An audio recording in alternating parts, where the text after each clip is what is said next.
Bismillahirrahmanirrahim. Assalamualaikum warahmatullahi wabarakatuh.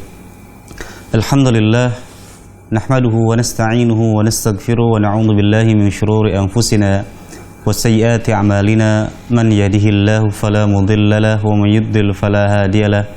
Wa asyhadu an la ilaha illallah wahdahu la syarika lah wa asyhadu anna Muhammadan 'abduhu wa rasuluh la nabiyya ba'dah. Yaqulu tabaraka wa ta'ala ya ayyuhalladzina amanu taqullaha haqqa tuqatih wa la tamutunna illa wa antum muslimun. Alhamdulillah, apa kabar para pemirsa Ahsan TV dimanapun Anda berada? Alhamdulillah, senang sekali di malam hari ini, yakni Senin malam Selasa, kita menemani Anda dalam program kajian kiswah, yakni kajian tarbiyah seputar tentang anak. Dan insyaallah ta'ala di malam hari ini kita ditemani oleh guru kita Al-Ustaz Nafi Zainuddin Ilsi hafizahullah ta'ala, yang nanti insyaallah lebih kurang selama beberapa menit ke depan akan menemani kita untuk bisa mengambil ilmu faedah dari kajian atau poin-poin seputar tentang pendidikan anak yang nanti akan disampaikan oleh Ustaz. Adapun kajian kita merujuk kepada kitab fikih Tarbiyatul Abna yang dikarang oleh Syekh Mustafa Al-Adawi. Dan insya Allah juga nanti setelah Ustadz menjelaskan pembahasan di malam hari ini, kami seperti biasa memberikan kesempatan bagi Anda untuk bisa bergabung dalam segmen soal jawab. Dan bagi Anda para pemirsa Ahsan TV yang ingin bertanya secara langsung, silahkan nanti jangan lupa menghubungi kami di nomor di bawah ini, di nomor 0813 1829 4352. Adapun bagi Anda yang ingin bertanya melalui layanan pesan singkat juga bisa mencatat atau mengirimkan di nomor di bawah ini, di nomor 0813 1445 5557. Insyaallah nanti kami akan berikan kesempatan dan kami akan bacakan pertanyaan-pertanyaan Anda yang tentu saja kami harapkan pertanyaan-pertanyaan Anda sesuai dengan pembahasan kita di malam hari ini, yakni seputar tentang pendidikan anak insyaallah ta'ala. Baik, alhamdulillah kami telah terhubung dengan Ustadz Nafi dari kediaman beliau di Temanggung. Kita sapa dulu Ustadz. Assalamualaikum warahmatullahi wabarakatuh. Waalaikumsalam warahmatullahi wabarakatuh. Bagaimana kabar Ustadz di Temanggung Ustadz? Alhamdulillah kita baik-baik, semoga antum di tempat itu Ahsan TV dan sekitarnya juga baik-baik. Amin insyaallah. Mudah-mudahan dimudahkan oleh Allah Ustadz sampai nanti kita selesai dalam memberikan kajian di malam hari ini. Baik, untuk menyingkat waktu Ustadz, kami persilakan kepada Ustadz untuk menyampaikan materi di malam hari ini. Kami persilakan, falyatafaddal mashkuran. Nah. Barakallah. Assalamualaikum warahmatullahi wabarakatuh. Innal hamdalillah nahmaduhu wa nasta'inuhu wa nastaghfiruh wa na'udzu billahi min shururi anfusina wa sayyiati a'malina. May yahdihillahu fala mudilla lahu wa may yudlilhu fala hadiyalah. Asyhadu an la ilaha illallah wahdahu la syarika lah wa asyhadu anna Muhammadan 'abduhu wa rasuluh. Yaqulu Allah ta'ala fi kitabihil karim, ya ayyuhalladzina amanu taqullaha haqqa tuqatih wa la tamutunna illa wa antum muslimun. Ya ayyuhan nasu taqu rabbakumul ladzi khalaqakum min nafsin wahidah wa khalaqa minha zawjaha wa batha minhuma rijalan katsiran wa nisaa'a wattaqullaha alladzi tasaaluna bihi wal arham innallaha kana 'alaikum raqiba. Ya ayyuhalladzina amanu taqullaha wa qulu qawlan sadida yuslih lakum a'malakum wa yaghfir lakum dhunubakum wa may yuti'illah wa rasulahu faqad faza fawzan 'azima. Wa nusallim ala Rasulillah sallallahu alaihi wasallam wa ala alihi wa ashabihi wa man tabi'a bihudah ila yaumil qiyamah. Pemirsa Ahsan TV dimanapun Anda berada, alhamdulillah kita melanjutkan kajian Islam Tarbawiyah, sunnah yang berkaitan dengan Tarbiyatul Aulad, merujuk kepada kitab Fikih Tarbiyatul Abna yang ditulis oleh beliau Syekh Mustafa Al-Adabi hafizahullah taala. Malam hari ini insyaallah taala kita akan membicarakan tentang pentingnya menjaga anak sebelum lahir dan bagaimana sikap kedua orang tua ketika Allah Subhanahu wa taala memberikan karunia kepadanya berupa al-maulud, yaitu berupa seorang bayi, apakah dia laki-laki ataupun perempuan. Allah Subhanahu wa taala memerintahkan kepada kita untuk menjaga anak-anak kita, dan secara fitrah kita akan selalu menjaga anak-anak kita. Bahkan Allah Subhanahu wa taala telah menetapkan fitrah kasih sayang pada orang tua terhadap anaknya, tidak hanya pada manusia tetapi juga sampai pun kepada binatang. Kita mengetahui sebuah hadis di dalam Sahih Muslim bahwasanya Allah Subhanahu wa taala, atau dalam Sahih Al-Bukhari ya, Allah Subhanahu wa taala mempunyai mi'at rahmah, yaitu 100 rahmat yang 99 disimpan oleh Allah Subhanahu wa taala untuk hari kiamat. Kemudian satu rahmah dibagikan kepada seluruh makhluk yang ada, dan dengan rahmat itu pula yataraham al-khalqu, terjadi kasih sayang di antara makhluk. Sampai seekor kuda dia akan mengangkat kakinya khawatir kalau bisa mengenai anaknya. Sebagaimana fitrah itu telah diciptakan pada seorang manusia untuk mencintai anak keturunannya, Allah Subhanahu wa taala juga memerintahkan untuk kita menjaga mereka. Dan bahkan hidup kita diantaranya adalah yang terpenting untuk melangsungkan misi tersebut, karena Allah Subhanahu wa taala berfirman di dalam Al-Qur'anul Karim, "Qu anfusakum wa ahlikum nara." Jagalah diri kalian dan juga keluarga kalian dari api neraka. Dan kita diajarkan untuk berdoa, karena Allah Subhanahu wa taala memberikan kepada kita keturunan yang baik. Doa yang dipanjatkan oleh mereka yang menginginkan keturunan, sebelum keturunan itu hadir, sebelum Allah Subhanahu wa taala memberikan karunia tersebut. Bahkan Rasul sallallahu alaihi wasallam sampai mengajarkan kepada sebab-sebab yang syar'i terjalinnya hubungan antara suami istri yang kemudian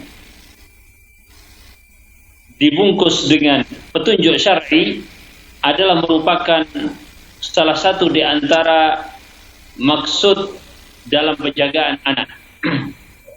Rasul sallallahu alaihi wasallam mengatakan di dalam sebuah hadis, "Ama law anna ahadakum yaqulu hina ya'ti ahlahu bismillahi Allahumma jannibni syaitan wa jannibi syaitana ma razaqtana thumma quddir bainahuma fi dhalika aw qudiya waladun lam yadurrahu syaitanun abada." Hadis yang diriwayatkan oleh Bukhari dan Muslim menjelaskan doa tersebut, yaitu hendaknya seorang meminta kepada Allah Subhanahu wa taala bismillah dengan menyebut nama Allah, ya Allah, jauhkanlah syaitan dari diriku dan jauhkanlah syaitan dari apa yang Engkau telah berikan rezeki kepada kami. Dan apabila Allah Subhanahu wa taala mentakdirkan atau menetapkan kelahiran seorang anak dari hubungan kedua orang tuanya, maka kemudian Allah Subhanahu wa taala akan menjaga anak tersebut. Lam yadurruhu syaitan abadan. Yakni syaitan tidak akan bisa menguasai sepenuhnya terhadap anak tersebut. Adapun sekedar waswasah atau yang semacam itu terjadi, akan tapi penguasaan secara penuh tidak akan mampu dilakukan oleh syaitan karena seseorang telah berdoa kepada Allah Subhanahu wa taala. Nah, sedemikian rupa syariat kita mengajarkan untuk kita menjaga anak keturunan. Karena mereka juga di samping secara fitri adalah penerus nasab, rahmah, wa ja'ala bainakum mawaddatan wa rahmah, ya. Mereka juga penerus kebaikan, ya. Oleh karenanya, sebagaimana kita wajib untuk menjaga kebaikan, maka wajib pula kita untuk menjaga sebab-sebab kebaikan. Demikian anak keturunan, sehingga anak keturunan kita adalah anak-anak yang dengan doa tersebut insya Allah terjaga. Karena Allah Subhanahu wa taala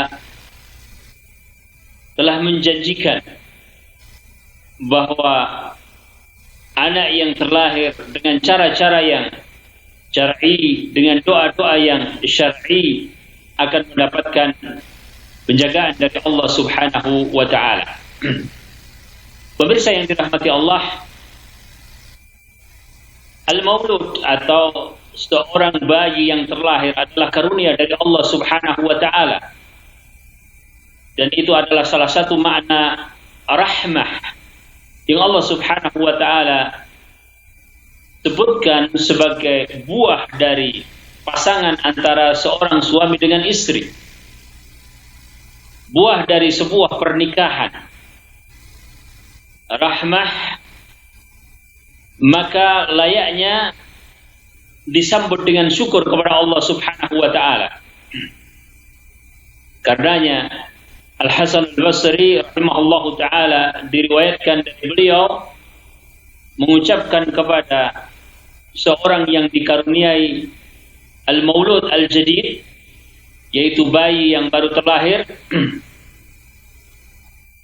bahwasanya doa beliau adalah doa yang mengungkapkan agar orang yang dikaruniai bersyukur kepada Allah Subhanahu wa taala. Barakallahu laka fil mawhubi lak wa syakartal wahib wa ruzikta birrahu wa amanatahu wa balagha ashuddahu. Syukur kepada Allah Subhanahu wa taala. Dan memang betapa pasangan suami istri akan merasa diberikan rahmah yang begitu besar, sehingga lengkap kebahagiaannya dengan kelahiran seorang bayi dari mereka berdua. Yang menjadikan penyejuk hati mereka, menjadikan terasa lebih sempurna untuk menjalani kekeluargaan yang telah dibangun dengan an-nikah syar'i, kemudian dengan al-maulud yang Allah Subhanahu wa taala karuniakan. Dan betapa banyak orang-orang yang menginginkan namun Allah Subhanahu wa taala belum memberikan karunia kepadanya. Oleh karenanya, bagi mereka yang dikaruniai perlu bersyukur, dan bagi mereka yang belum dikaruniai perlu bersabar dan memperbanyak istighfar.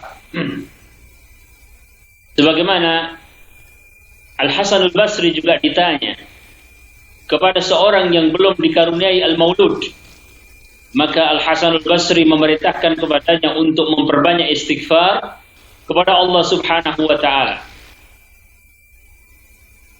Mengambil istinbat dari firman Allah Subhanahu wa taala di dalam surat Nuh, Faqultu astaghfiru rabbakum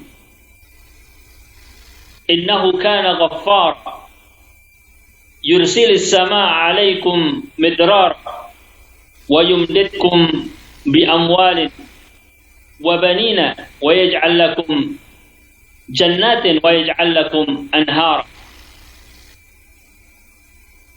Memperbanyak istighfar bagi mereka yang mengharapkan dan belum diberikan oleh Allah Subhanahu wa taala adalah salah satu sebab di antara sebab-sebab terpenting. Sebab Allah lah yang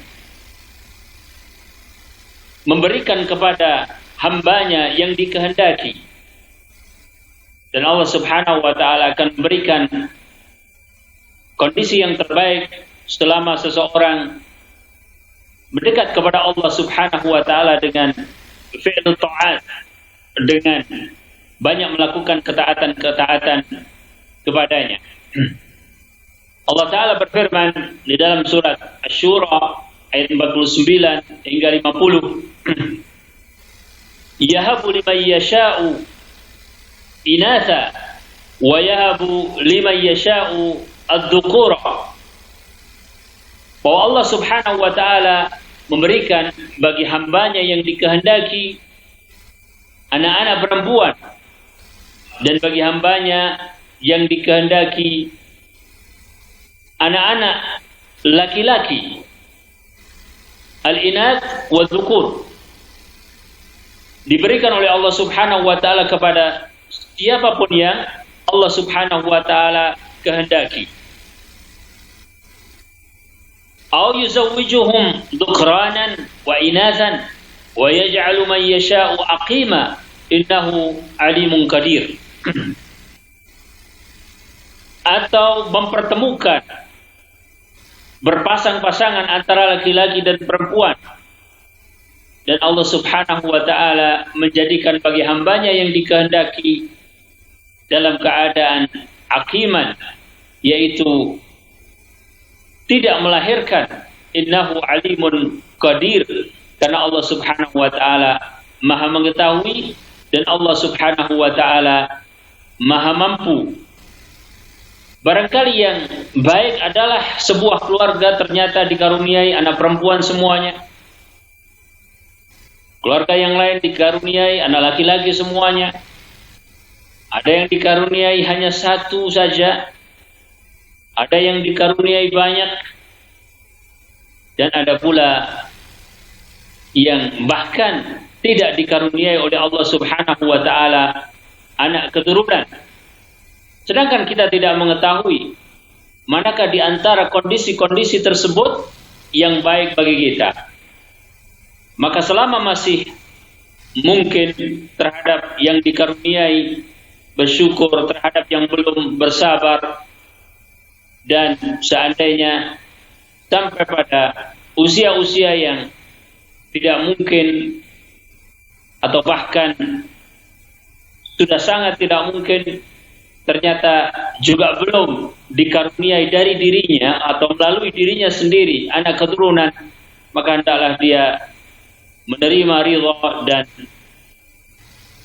percaya bahwasanya apa yang diputuskan oleh Allah Subhanahu wa taala pada dirinya adalah yang terbaik. Demikian juga orang yang ternyata mengharapkan bayi laki-laki ternyata lahir bayi perempuan. Ya. Ada orang yang sudah persiapan karena menurut analisa sementara akan lahir baginya seorang bayi misalnya laki-laki. Dia beli segala sesuatu yang sifatnya adalah untuk anak laki-laki, ternyata begitu lahir dia adalah seorang perempuan.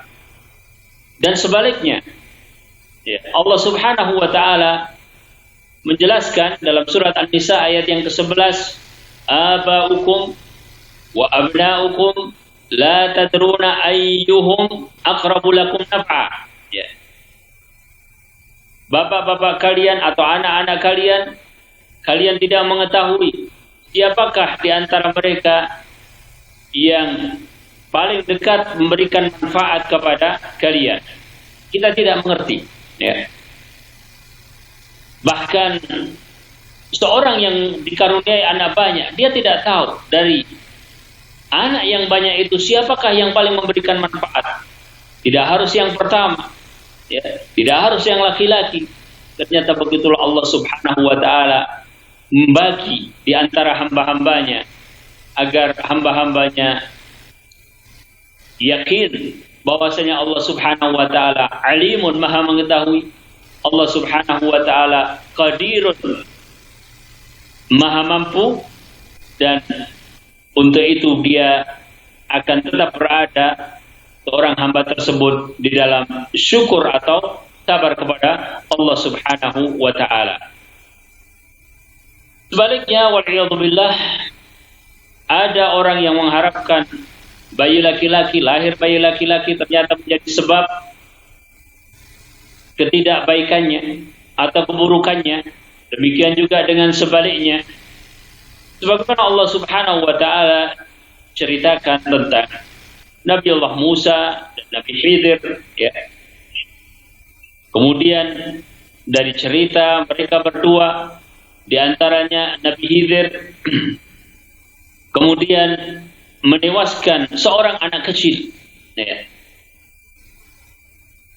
yang ternyata dikabarkan oleh Khidir kepada Musa, jika anak itu besar akan durhaka kepada kedua orang tuanya. Tentu ini adalah perkara yang gaib, yang tidak bisa diketahui kecuali dari jalan wahyu, dan Allah Subhanahu wa ta'ala menghendaki untuk memberitahu hal tersebut kepada Khidir dan sebagai pelajaran kepada Nabiullah Musa alaihissalatu wassalam dan kepada seluruh umat.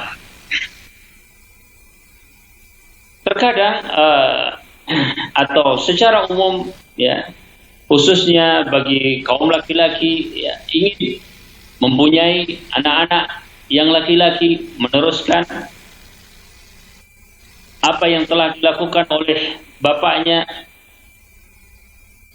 berupa kegiatan-kegiatan, karya-karya, perjuangan, bahkan, ya, sebagaimana Allah Subhanahu wa ta'ala menceritakan kepada kita, ya,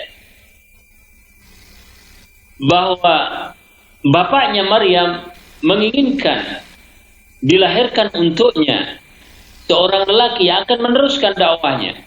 Tapi ternyata Allah Subhanahu wa ta'ala berikan karunia seorang perempuan, sehingga istrinya tatkala melahirkan Maryam dan saat itu sudah tidak ada suaminya, dia mengatakan, Rabbi inni wada'tuha unsa wallahu a'lamu bima wada'at wa laysa dzakaru kal unsa.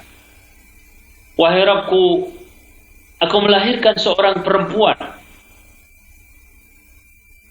dan Allah Subhanahu wa ta'ala lebih mengetahui. Dan memang tidak sama antara laki-laki dan perempuan, ya. Dan secara umum bahwasanya dunia ini harus tegak dengan keberadaan keduanya. Ada laki-laki dan ada perempuan, dan tetap akan tegak apabila kedua-duanya memfungsikan tugasnya masing-masing yang telah diberikan oleh Allah Subhanahu wa ta'ala, ya.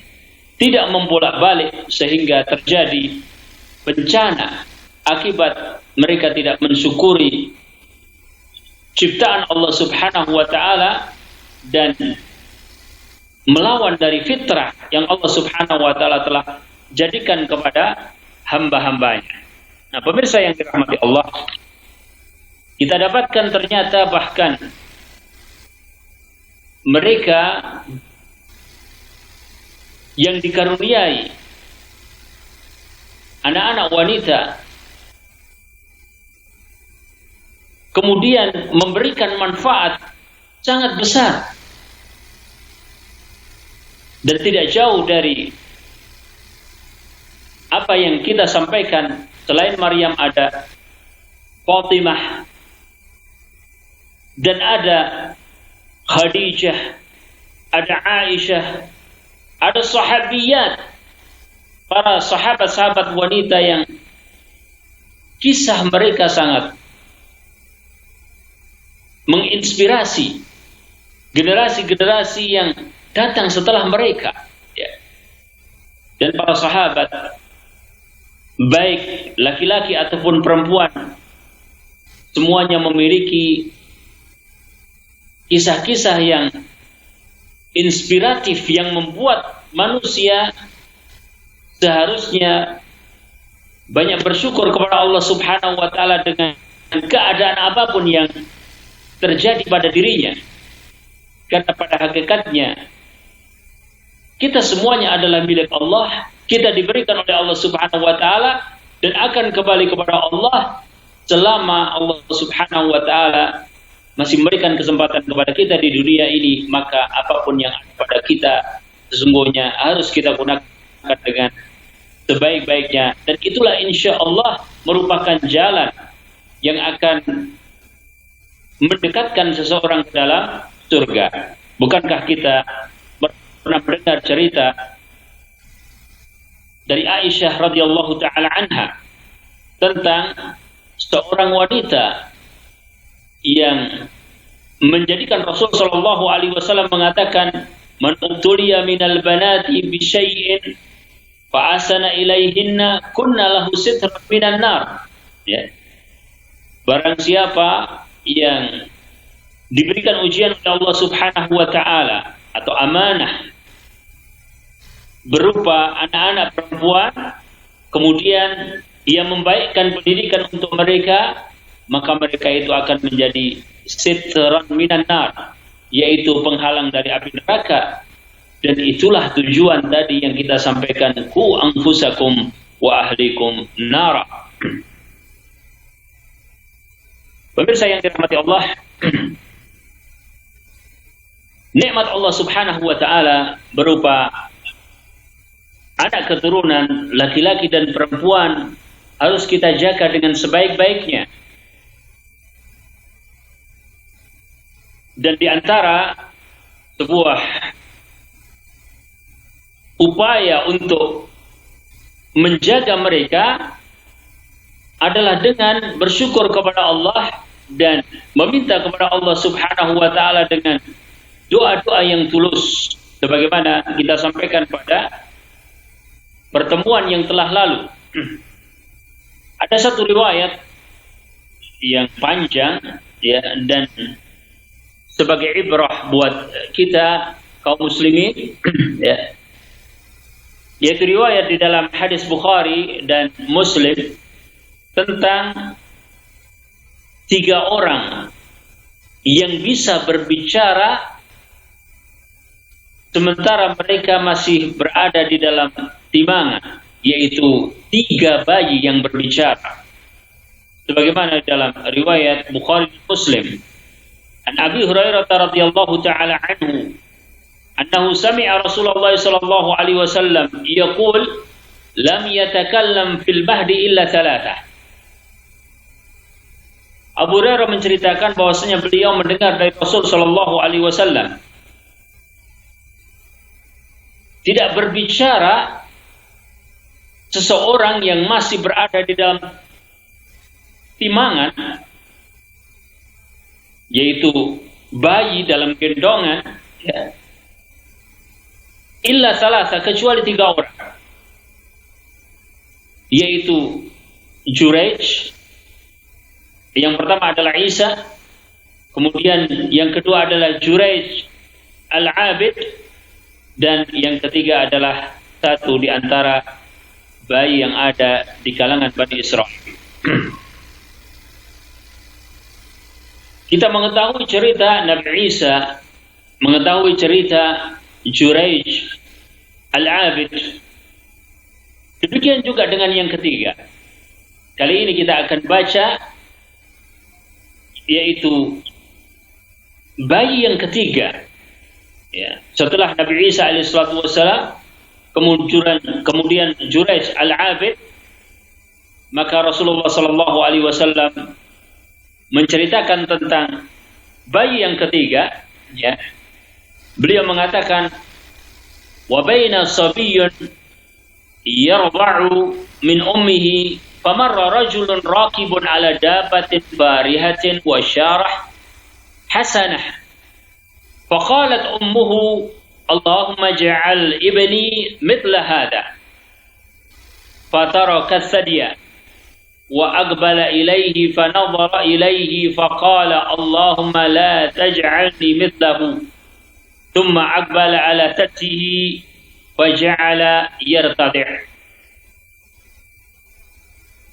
Bayi tersebut berada di dalam timangan ibunya. Dia sedang menyusu kepada ibundanya. Kemudian tiba-tiba lewat seorang laki-laki yang menunggang kendaraannya dengan pemandangan yang begitu indah dan mewah. Maka ibunya mengatakan, ya Allah, jadikanlah anakku seperti orang ini. Tiba-tiba bayi tadi melepaskan mulutnya dari menyusu kepada ibunya, kemudian melihat orang tersebut dan mengatakan, Allahumma la taj'alni mithlahu. Ya Allah, jangan jadikan aku seperti orang tersebut. Setelah itu kemudian dia kepada ibunya lagi dan menyusu kepada air susu dari ibunya. Abu Hurairah menjelaskan, faka'anni anzuru ila Rasulillah yahki irtita'ahu bi'asbihi sababa fi famihi faja'ala yamusuha. Dan Abu Hurairah melihat Rasul sallallahu alaihi wasallam bercerita tentang bagaimana anak tersebut sedang meminum air susu dari ibunya. Nabi SAW kemudian mengisyaratkan dengan jari telunjuknya pada mulut beliau Sallallahu Alaihi Wasallam, dan Abu Hurairah melihat hal itu pada diri Rasulullah Sallallahu Alaihi Wasallam.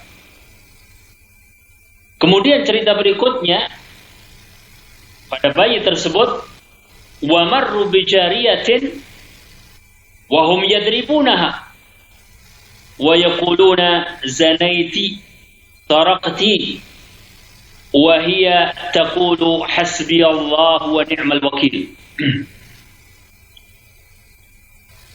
Tiba-tiba lewat lagi, kali ini seorang jariyah, seorang budak wanita yang sedang mendapatkan perlakuan zalim. Itu mereka memukulinya dan mereka mengatakan, engkau telah berbuat zina, engkau telah mencuri.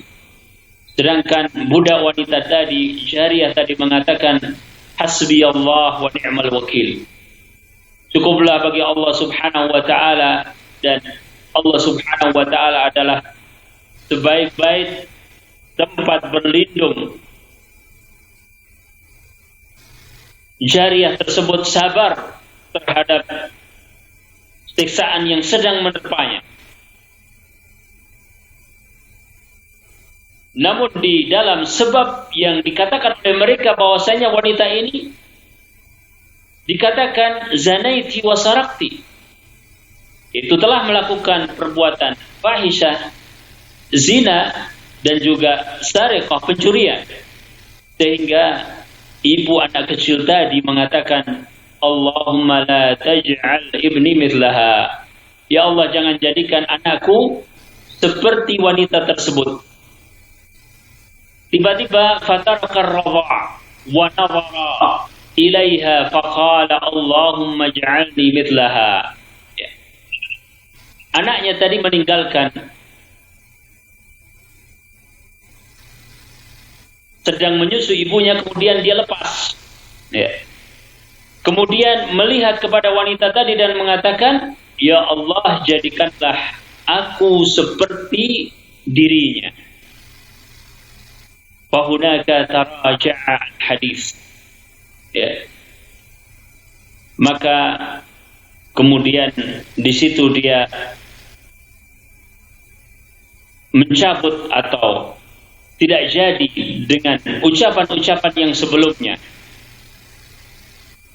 Dari hadis ini kita membaca bagaimana Allah Subhanahu wa ta'ala memerintahkan kepada kita untuk selalu bersyukur kepada Allah dan tidak tertipu oleh berbagai hal yang barangkali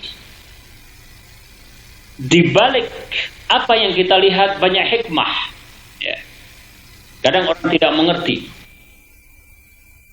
Yang dia lihat, yang dia hukumi. Bersikap pragmatis. Demikian juga dengan karunia anak barangkali. Ya. Bisa jadi dia tidak merasa lapang ketika ternyata terlahir baginya apa yang sesungguhnya di luar harapannya. Ya. Maka hadis ini memberikan peringatan kepada kita untuk tetap kita syukur kepada Allah dan berhusnudzon kepada Allah Subhanahu wa ta'ala, dan bahwasanya karunia yang telah Allah Subhanahu wa ta'ala berikan kepada kita itu adalah amanah yang perlu untuk kita jaga, dan penjagaan itu akan semakin sempurna jika diawali dengan syukur kepada Allah Subhanahu wa ta'ala. Dan di dalam sebuah hadis riwayat Muslim, Rasul sallallahu alaihi wasallam mengatakan, "Inna Allah la yanzuru ila suwarikum wa ajsamikum, walakin yanzuru ila qulubikum wa amalikum." Allah tidak melihat kepada rupa, jasad. Allah Subhanahu wa ta'ala melihat kepada hati dan amalan kalian. Pemirsa yang dirahmati Allah, bahkan kita juga mengetahui Nabi Allah Sulaiman alaihi salatu wassalam, ya, bagaimana Allah Subhanahu wa ta'ala menjadikannya seorang nabi yang mempunyai kekuasaan sangat luas. Ya.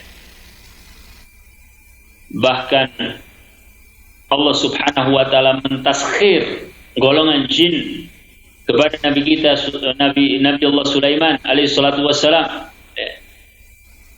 Dan bagaimana kemampuan Nabi Sulaiman dengan seluruh nikmat dari Allah Subhanahu wa ta'ala adalah kekuasaan yang begitu besar. Ya. Dan suatu hari, sebagaimana dikatakan di dalam hadis, la atufanna al-lailata ala 90 imra'atan kullun ta'ti bi farisin yuqatilu fi sabilillah. Faqala lahu sahibuhu qul insyaallah, falam yaqul insyaallah, fatafa 'alayhinna jami'an falam tahmil minhunna illa imra'ah wahidah faja'at bi shikki rajulin. Rasulullah SAW menceritakan tentang Nabiullah Sulaiman yang malam itu mengatakan, ya, aku akan mendatangi istri-istri sampai dikatakan 90, dan dia berharap bahwa akan terlahir dari setiap mereka itu seorang yang berjuang di jalan Allah Subhanahu wa ta'ala. Sahabatnya mengatakan kepadanya, hendaklah engkau katakan insyaallah. Namun lupa dia untuk mengucapkan itu. Ternyata hanya satu orang dari mereka yang melahirkan, dan itu pun adalah nisfu rajulin atau syikku rajulin. Ya. Itulah kehendak Allah Subhanahu wa ta'ala. Ya. Sebagaimana Allah Subhanahu wa ta'ala juga gambarkan kondisi orang yang tidak bersyukur untuk kita tidak melakukan sikap yang salah. Ya. Di dalam surat An-Nahl, Allah Subhanahu wa ta'ala mengatakan, wa idza busyira ahaduhum bil untha dhalla wajhuhu muswadda wa huwa kadhim. Ya. Apabila salah seorang dari mereka diberikan busyra, Allah Subhanahu wa ta'ala menyebutnya sebagai busyra, yaitu kabar gembira dengan kelahiran seorang wanita, ternyata wajahnya ya berubah hitam dan kadzim, yaitu menahan kemarahan ya. Allah Subhanahu wa taala Maha tahu apa yang baik untuk kita. Maka sekali lagi, bahwa dengan kita memahami nikmat Allah Subhanahu wa taala dan bahwasanya itu adalah amanah yang harus dihadapi dengan lapang dada, maka penjagaan terhadap anak akan terbantu.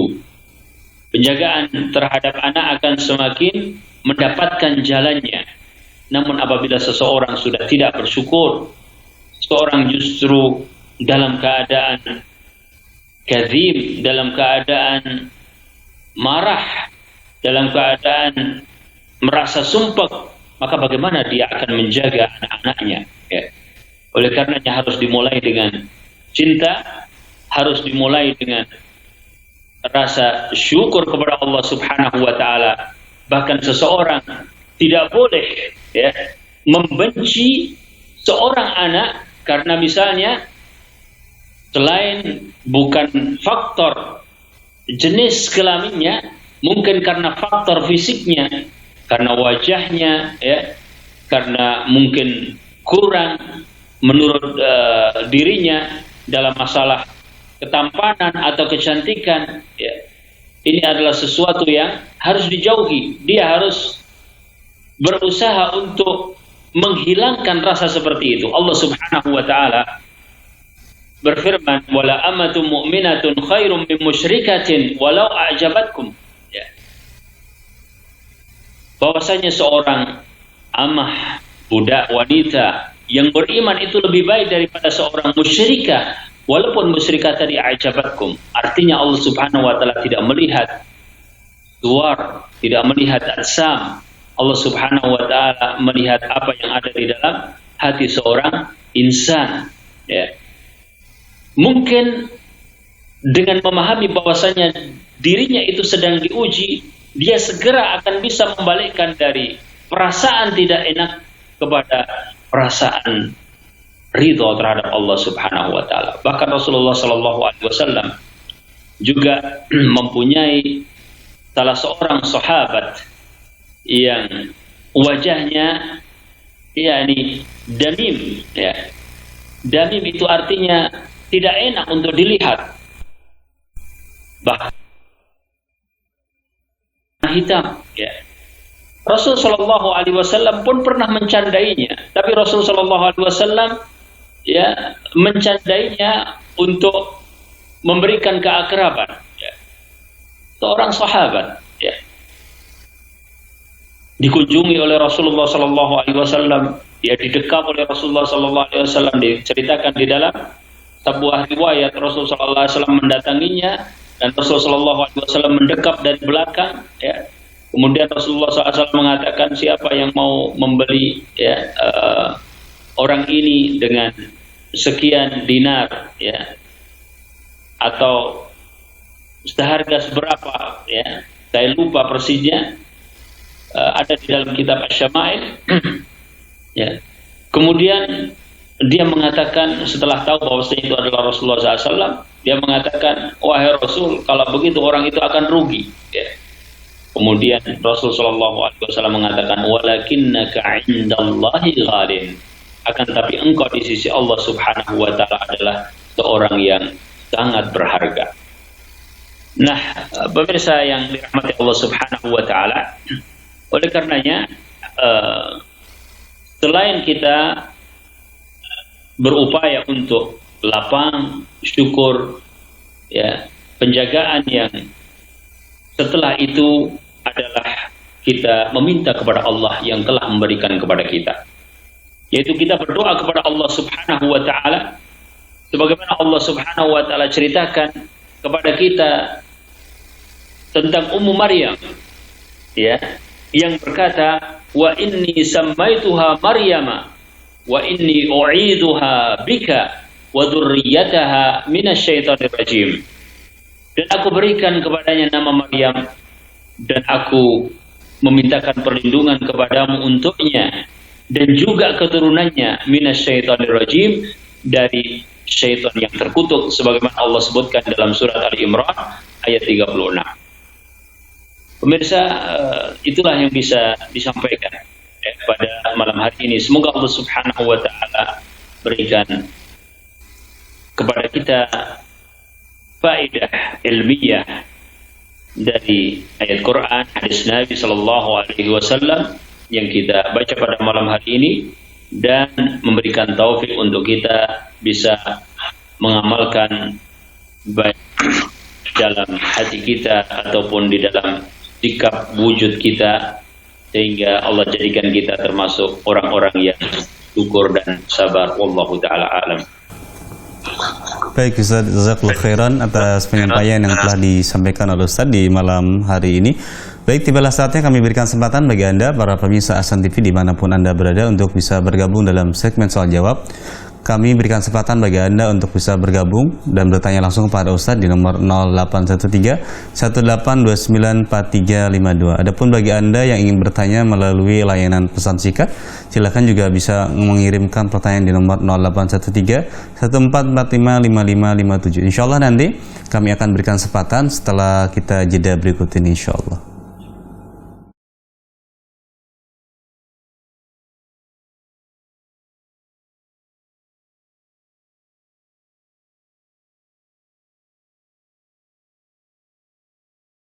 Baik, para pemirsa Ahsan TV dimanapun Anda berada, masih dalam program kajian di malam hari ini. Kita buka untuk segmen soal jawab. Bagi Anda yang ingin bertanya secara langsung, kami berikan kesempatan. Silakan menghubungi kami di nomor 0813-1829-4352. Adapun bagi Anda yang ingin bertanya melalui layanan pesan singkat, silakan bisa mengirimkan pertanyaan di nomor 0813-1445-5557. Baik, sambil kita menunggu telepon yang masuk, kita akan bacakan beberapa pertanyaan yang sudah masuk, Ustaz, dari pesan singkat. Ada dari hamba Allah, Ustaz. Assalamualaikum warahmatullahi wabarakatuh. Ustaz, bagaimana cara membiasakan anak-anak agar mudah nanti berpuasa di bulan Ramadan, Ustaz? Mohon nasihat dan penjelasan dari Ustaz. Nah, Alhamdulillah, wassalatu wassalamu ala Rasulillah. Rasul sallallahu alaihi wasallam memerintahkan para sahabat untuk puasa Muharram. Kemudian para sahabat mengatakan, kunna nusawwimu abna'ana. Kami perintahkan kepada anak-anak kami untuk juga melakukan qiyam atau puasa. Fa'idha baka ahaduhum, maka apabila menangis salah satu di antara mereka, kami berikan kepadanya mainan, ya. Nah, itu salah satu di antara yang dilakukan oleh para sahabat, ya. Jadi tetap diajarkan kepada mereka berpuasa. Dan dalam hal ini masuk kepada pembiasaan sebagaimana pembiasaan sholat. Pembiasaan sholat itu dimulai dari usia 7 tahun.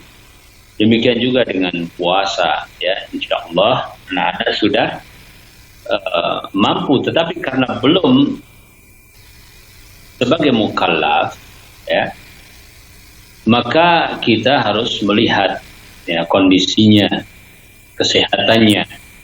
Apabila dirasa memang perlu memberikan kesempatan untuk berbuka sebelum waktunya, hendaklah dia berbuka sebelum waktunya, kemudian dia melanjutkan puasa lagi. Insya Allah itu juga termasuk dari tadrib.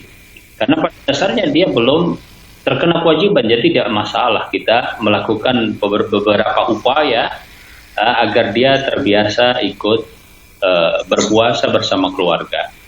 Di saat sahur tetap dibangunkan.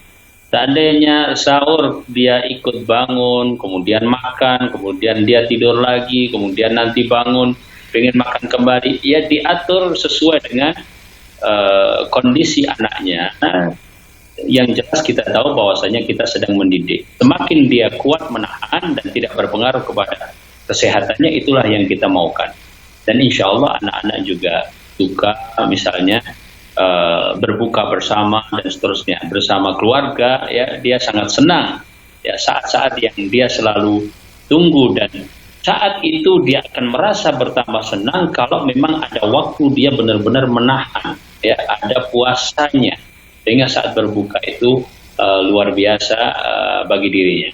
Kemudian dari cerita sahabat tadi kita juga bisa memberikan berbagai mainan, ya, ya berbagai kegiatan yang melupakan dirinya dari keinginan untuk segera makan atau minum.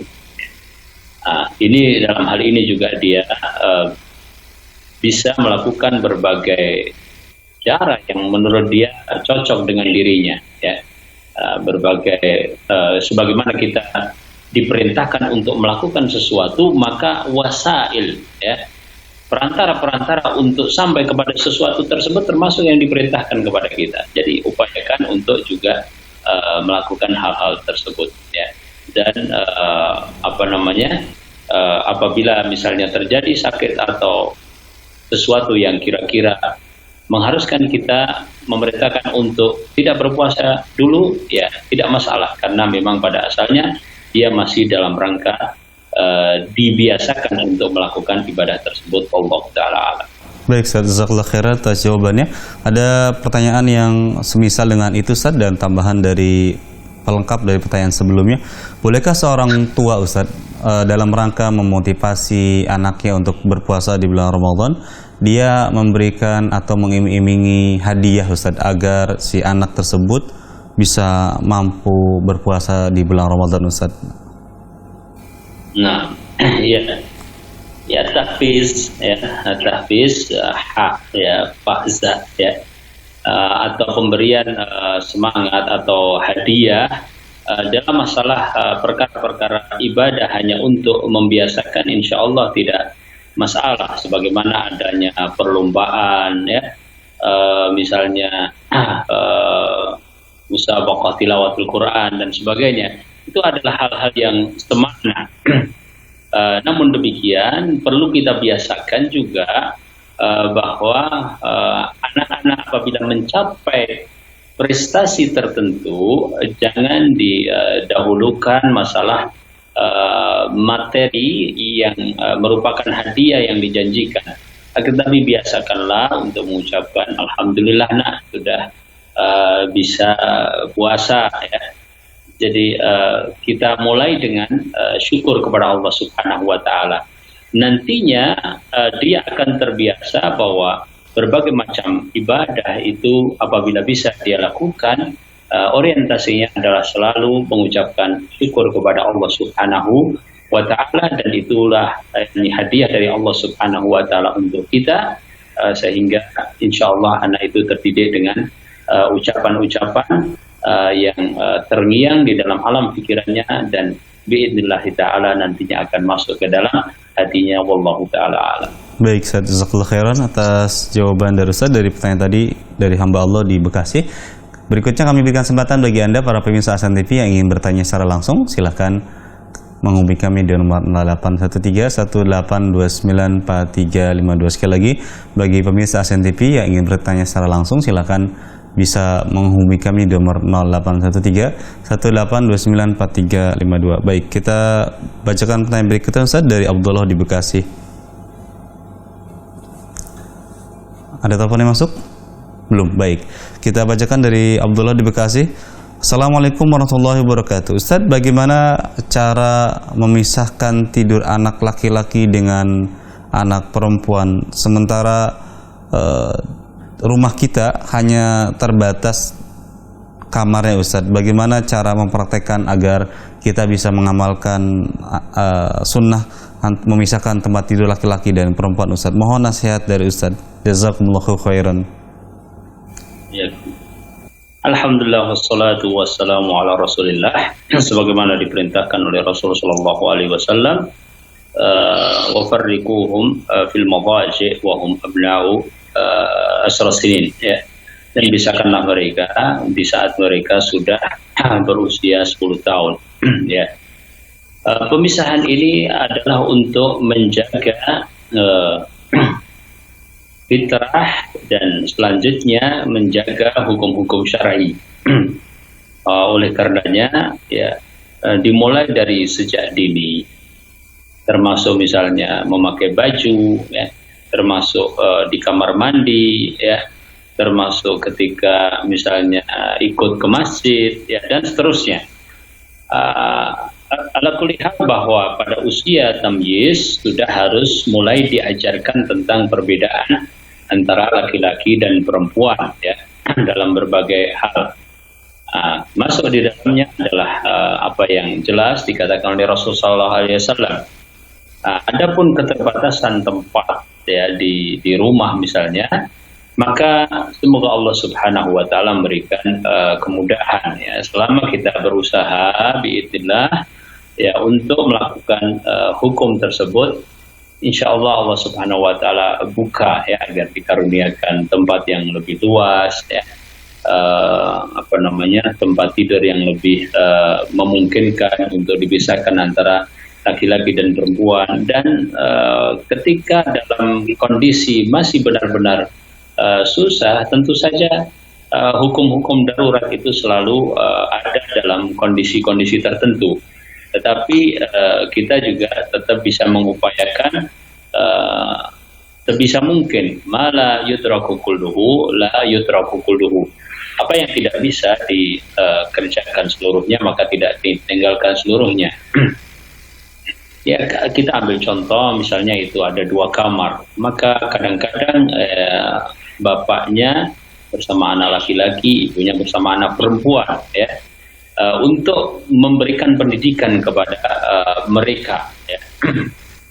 Kemudian seandainya mereka harus tidur misalnya katakanlah, ya, di ruang tamu, maka harus ada pembatasnya meskipun tidak full, ya, tetapi juga ada pengawasan orang tua, dalam pengawasan orang tua, tapi yang jelas mereka itu tahu bahwasannya dibedakan, ya, antara laki-laki dan perempuan. Itu kalau masih anak-anak, masih dalam rangka pengenalan. Tapi begitu menginjak usia-usia balik, ya, kita harus berusaha keras untuk menambah tempat, dan semoga Allah Subhanahu wa taala mudahkan. Insyaallah lagi kita berusaha karena Allah Subhanahu wa taala membukakan jalan untuk kita. Wallahu a'lam.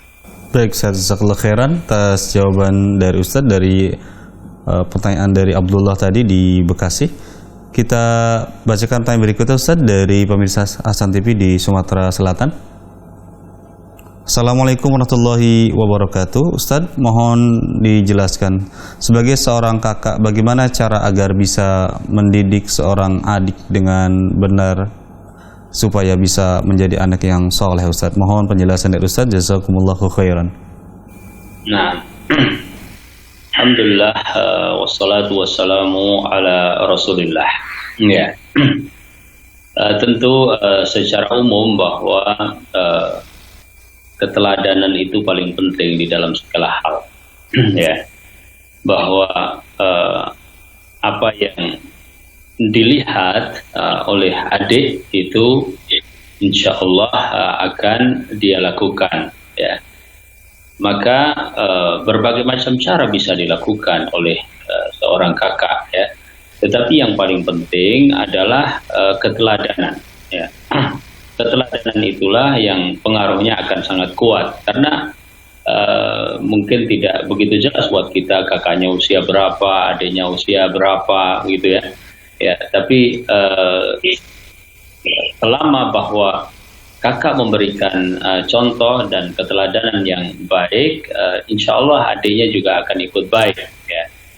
Jadi biasakan saja untuk komitmen untuk selalu berusaha baik karena Allah, dan insya Allah dengan melihat itu adik akan ikut, karena memang sifatnya adik itu seperti itu, ya.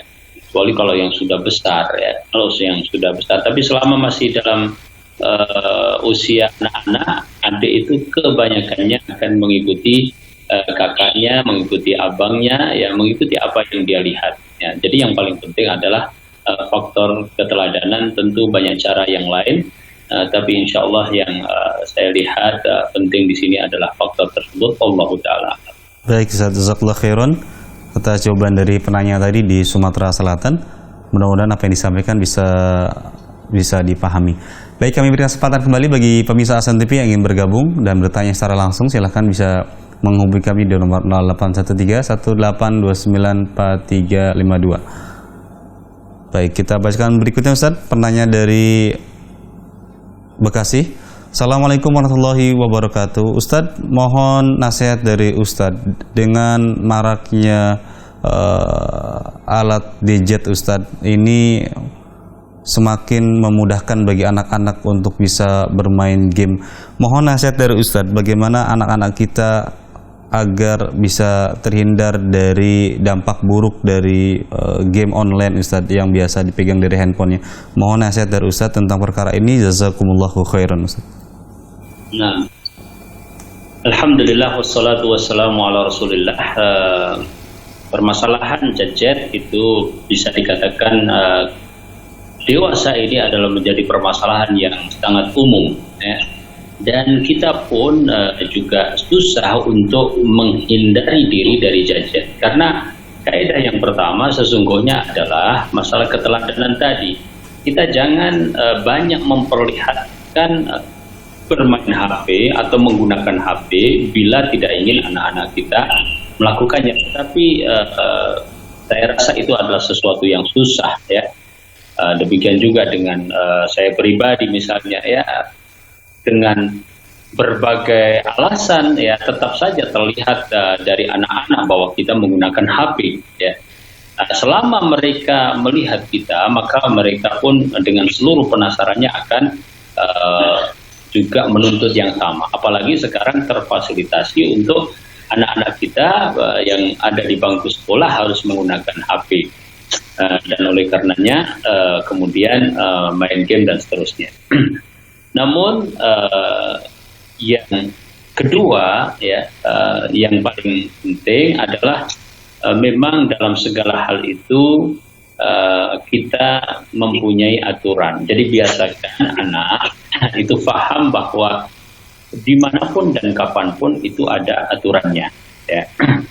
Meskipun itu tidak harus disampaikan dengan kaku, ya. Karena begitu juga hakikatnya manusia hidup, ya. Manusia hidup juga seperti itu, harus ada aturan di mana-mana. Nah, seperti mandi ada aturannya, maksudnya bagaimana dia harus mandi di pagi hari, di sore hari, tidur, batas waktunya juga harus ada aturan. Semua harus ada ketentuannya, ya. Kalau dia paham itu, ya, maka insya Allah dia juga akan memahami bahwa HP itu boleh digunakan, tetapi juga ada aturannya. Apa aturannya? Ya, pertama bahwa waktunya harus mengikuti orang tua, ya, karena ini yang paling penting. Jadi dia tahu bahwasanya dia tidak menggunakan HP itu 24 jam sekehendak dia, tetapi ada aturan yang harus dia ikuti, ya. Ya, kita ambil contoh misalnya bahwa dalam satu hari waktu bermain adalah 3 jam, katakanlah begitu, ya. Pagi hari 1 jam, siang hari 1 jam, malam hari 1 jam, katakanlah seperti itu. Semakin sedikit tentu semakin bagus, ya. Tapi kita anggap 1 jam, 1 jam, 1 jam. Nah, dia juga kita berikan haknya. Misalnya pagi itu dimulai adalah dari jam 10, ya. Tetapi tidak boleh mendekati waktu zuhur, ya. Dia mau mulai jam 10 boleh, dia mau mulai jam 11 boleh, katakanlah itu, ya. Orang tua juga jam tersebut dia harus berikan, dia harus komitmen, ya. Selama yang dimainkan itu adalah hal yang wajar, ya, yang boleh secara syar'i, game, ya, katakanlah game yang hanya mainan, ya, maka boleh pada umumnya, ya. Maka dia tahu aturannya kapan dia harus berhenti. Sebelum berhenti, orang tua jangan mengagetkan. Orang tua mengatakan, nak tinggal 10 menit, ya. Jangan dia lagi asik seperti itu, ya, tiba-tiba harus sekarang, harus berhenti. Itu akan menjadikan dia seakan-akan ditekan, ya. Tapi kalau sudah diingatkan, nah 15 menit lagi, ya, 10 menit lagi, 5 menit lagi, ya, dan seterusnya, dia akan tahu, ya, bahwa dia harus berhenti. Nah, Nah, paham akan aturan seperti ini penting untuk menjauhkan anak-anak dari kecanduan terhadap game. Kadang-kadang anak itu tetap kesel, kadang-kadang anak itu tetap nangis dan menuntut lebih, akan tapi orang tua ya tegas dalam satu sisi, tetapi juga berusaha untuk tidak menunjukkan kemarahannya sehingga kadang-kadang menambah hubungan tidak baik. Ya. Jadi itu yang kedua. Yang kedua adalah dia harus paham akan aturan itu. Ya. Kemudian yang ketiga memang harus ada kegiatan-kegiatan lain. Kadang-kadang anak-anak yang sudah usia remaja, yang sudah usia dewasa, apalagi di musim-musim kayak gini, kadang-kadang dia bingung di rumah dia akan apa. Ya. Kalau tidak ada alternatif kegiatan atau kita tidak memberikannya, ya, apalagi kebiasaan sebagian orang itu bahwa kalau anak sudah di depan TV misalnya ya sudah, ya, seakan-akan itulah kegiatan yang penting nggak rewel. Nah, ini adalah sesuatu yang keliru. Memang kita harus menyiapkan beberapa kegiatan. Apakah kegiatan itu adalah pembelajaran atau permainan ya, tetapi anak itu difasilitasi adanya kegiatan selain HP ya, selain gadget ya. Termasuk kadang-kadang mungkin buku bacaan yang menurut dia menarik ya, atau ya hal-hal yang lain yang barangkali pemirsa lebih mengetahui tentang hal itu. Yang jelas ada alternatif kegiatan. Itu di antara tips-tipsnya, dan kita memohon kepada Allah agar Allah memberikan taufik. Nah, Ustaz, jazakallahu khairan atas jawaban dari Ustaz. Karena waktu yang sudah terbatas, Ustaz, sebagai penutup pertanyaan tadi ada sebagai penutup di malam hari ini. Baik, sebelum kita tutup, mungkin dari Ustaz ada ikhtitam di malam hari ini, kami persilahkan Ustaz. Nah, alhamdulillah wassalatu wassalamu ala Rasulillah. Ya, pada malam hari ini kita belajar tentang hal yang sangat penting untuk memulai tarbiyah kepada anak, yaitu menerima anak sebagai karunia dari Allah Subhanahu wa taala dengan penuh lapang ya, dengan syukur, menyadari bahwa itu adalah hadiah yang terbaik yang tidak setiap orang mendapatkannya. Dari perasaan itulah insya Allah kita bisa menjaga anak-anak kita, dan jangan lupa untuk selalu memohon kepada Allah Subhanahu wa taala, karena Allah Subhanahu wa taala yang maha mengatur, yang maha membolak-balikkan hati. Aqulu qouli hadza subhanakallahumma bihamdik asyhadu an la ilaha illa anta astaghfiruka wa atubu ilaik. Saya kembali ke studio. Wassalamualaikum warahmatullahi wabarakatuh. Waalaikumsalam warahmatullahi wabarakatuh. Kami ucapkan jazakumullah khairan pada Ustaz Nafi Zainuddin hafizallahu taala yang tadi telah memberikan ikhtitam di malam hari ini. Mudah-mudahan apa yang beliau sampaikan bisa kita pahami dan bisa kita amalkan dalam mendidik putra-putri kita. Dan kami ucapkan juga jazakumullah khairan pada seluruh pemirsa Ahsan TV yang menyimak tayangan kajian di malam hari ini. Maka kami atas nama kru yang bertugas di malam hari ini, mohon maaf jika ada kekurangan dalam memberikan tayangan kajian di malam hari ini. Kita tutup program ini dengan doa kafaratul majelis. Subhanakallahumma bihamdika asyhadu an la ilaha illa anta astaghfiruka wa atubu ilaik. Assalamualaikum warahmatullahi wabarakatuh.